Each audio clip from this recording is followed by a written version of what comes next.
கொடைக்கானலில் நடுங்க வைக்கும் முறைப்பணி இரவில் வாட்டும் கடுங்குளிரால் மக்களின் இயல்பு வாழ்க்கை பாதிக்கப்பட்டுள்ளது. சர்வதேச சுற்றுலா தலமாக திகழும் இயற்கை எழில் கொஞ்சும் கொடைக்கானல் குட்டி காஷ்மீரை போல காட்சியளிக்கிறது.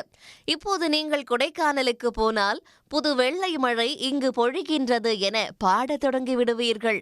அந்த அளவுக்கு பனிப்பொழிவு இருக்கிறது. பகல் நேரத்தில் 16 முதல் 20 டிகிரி செல்சியஸ் வெப்பநிலையும், இரவில் 10 முதல் 12 டிகிரிக்கும் குறைவான வெப்பநிலையும் நிலவி வருகிறது. இந்நிலையில் இந்த ஆண்டில் முதல் முறையாக 0 டிகிரி செல்சியஸ் பதிவாகியுள்ளது. இதனால் கொடைக்கானல் ஏரிச்சாலை பகுதி, பிரையண்ட் பூங்கா, தாவரவியல் பூங்கா, ரோஜா தோட்டம் ஆகிய பகுதிகளில் உறைபனி காணப்பட்டது. பசுமை புற்களின் மேல் விழுந்த நீர் பனித்துளிகள் உறைந்து உறைபனியாக மாறியது.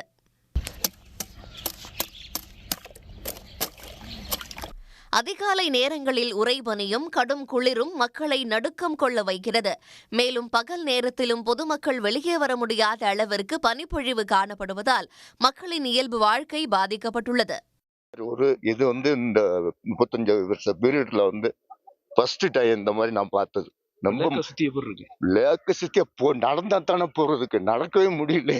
நாங்கெல்லாம் வண்டியில தான் போடுக்கிறோம். டிரைவரோட எல்லாத்துக்கும் தெரியும். இருந்தாலும் மகிழ்ச்சியா இருக்கு. இந்த மாதிரி பாக்குறது பெரிய மகிழ்ச்சியா இருக்கு. It's beautiful here.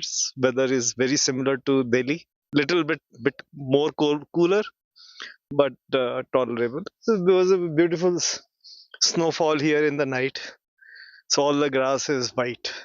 Kashmir, Shimla, Darjeeling போன்ற இடங்களுக்கு சென்று உறைபனியை ரசிக்க விரும்பும் சுற்றுலா பயணிகள் தாராளமாக கொடைக்கானலுக்கு சென்று வரலாம். இந்த 0 டிகிரி செல்சியஸ் இன்னும் மேலும் 2-3 நாட்கள் தொடரும் என்றே எதிர்பார்க்கப்படுகிறது. கொடைக்கானல் மட்டுமல்லாது கொடைக்கானலுக்கு இருக்கக்கூடிய இந்த மேல்மலை கிராமங்கள் மற்றும் இங்க இருக்கக்கூடிய அனைத்து நீர்நிலைகளிலுமே இதே நிலைதான் தொடர்கிறது. இந்த புதுமையான நிலையை கண்டுகளிப்பதற்காக பல்வேறு இடங்களிலிருந்து சுற்றுலா பயணிகள் வருவார்கள் என்று எதிர்பார்க்கப்படக்கூடிய நிலையில் தற்போது இந்த மலைநகரமாக இருக்கக்கூடிய கொடைக்கானல் ஒரு குட்டி காஷ்மீராகவே மாறி இருப்பது என்பது குறிப்பிடத்தக்கது. சன் செய்திகளுக்காக கொடைக்கானலிலிருந்து கார்த்திக். உடனுக்குடன் செய்திகளை தெரிந்து கொள்ள சன் நியூஸ் பெல் ஐகானை கிளிக் பண்ணுங்க.